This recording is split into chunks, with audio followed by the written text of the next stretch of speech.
Barry Harris is one of the most respected and, notable kind of teachers and players, actually. He's got an incredible discography of absolutely beautiful music, but he is one of the most respected educators, or was, I guess, unfortunately. He passed away a couple of years back.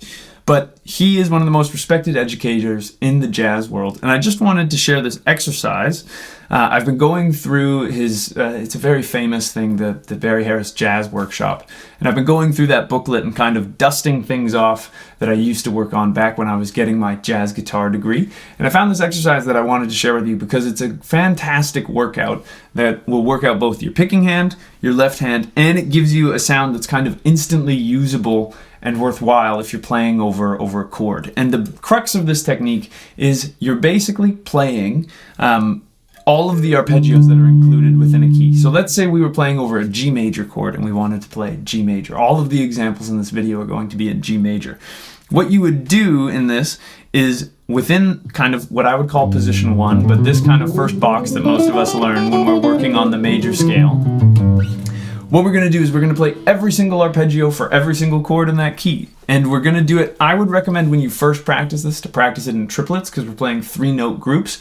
But doing it in 8th notes or 16th notes is also a fantastic exercise. But the basis of what we're going to be doing is we're going to be doing what I call ascending and then descending arpeggios, where you would go all 3 notes of the G major triad, so G, B, D, then A minor, so A, C, E, then B minor, then C major, then D major, E minor, F sharp diminished. And now I'm just going to play it for you really quick so you can get an idea of what this sounds like, and then I'm going to break it down slowly and we'll go through it together with some tabs popping up on the screen. If you want access to this PDF file, you can subscribe to my Patreon link down in the description below. All of my patrons get early access to videos as well as the documents that I share in these videos. But anyways, this is what this great exercise from Barry Harris would sound like.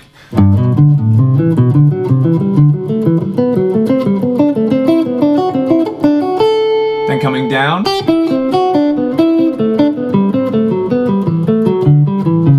Sorry.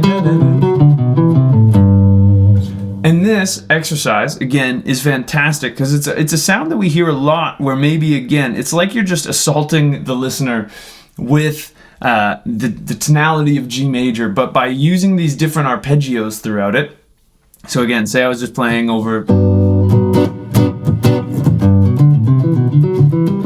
that kind of thing, you get these cool bits because these triads are so powerful and they're such a strong kind of cohesive unit that you get this really, really interesting sound that's really exciting and kind of really direct because, again, you're only playing notes from G major, so it's going to sound fine over the chord, and you're just kind of pulling in all of these interesting little bits. But let's go through this exercise nice and slow. And it's going to start out way down here on our 3rd fret, and we would go... our G major, then we would get A minor, then B minor, C major, D major,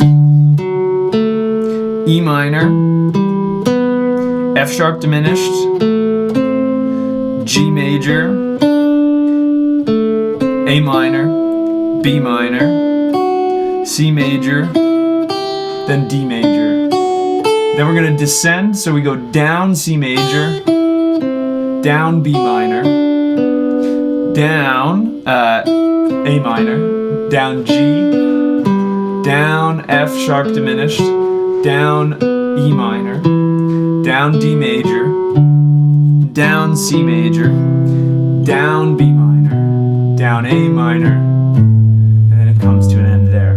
So when we do this exercise, the kind of key to getting this, sounding good and smooth is, again, I would try to do triplets. So if a metronome was going 1, 2, 3, 4, I'd go triplet, triplet, triplet, triplet, triplet, triplet, so on and so forth. And again, what makes this exercise so useful, beyond just being a great sound that we can access when we're improvising or trying to come up with cool stuff, is that when we do things in this way, we are forcing our hands to kind of jump around and do all of these kind of turnbacks, which is part of getting a really exciting sound.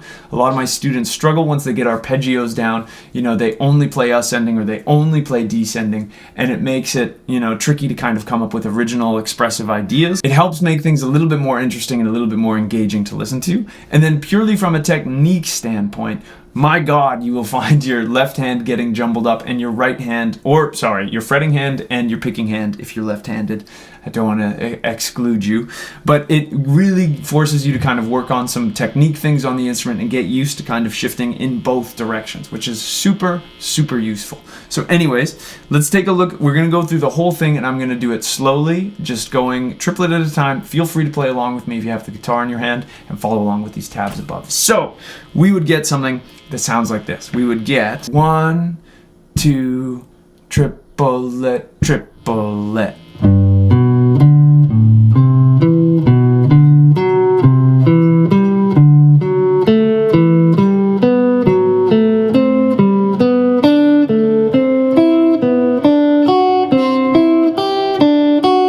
Down.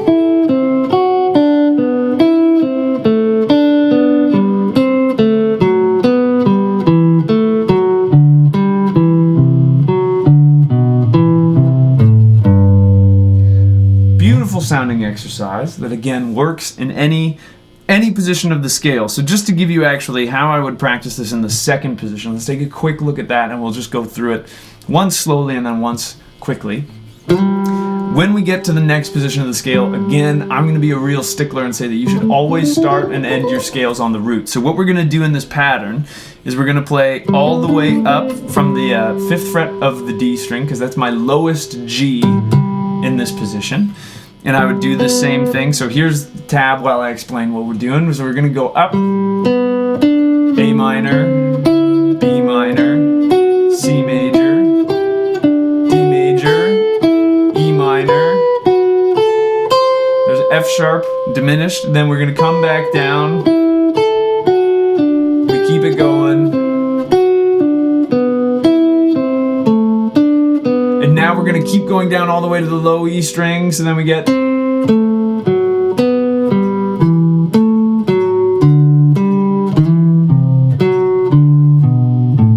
and then I would flip it, so now we're going to go A minor up, brain stopped for a second, and so we're going back up the scale.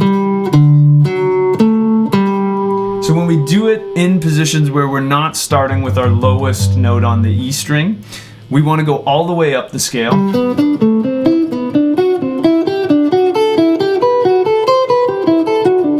All the way down the scale. That mistakes in there for free.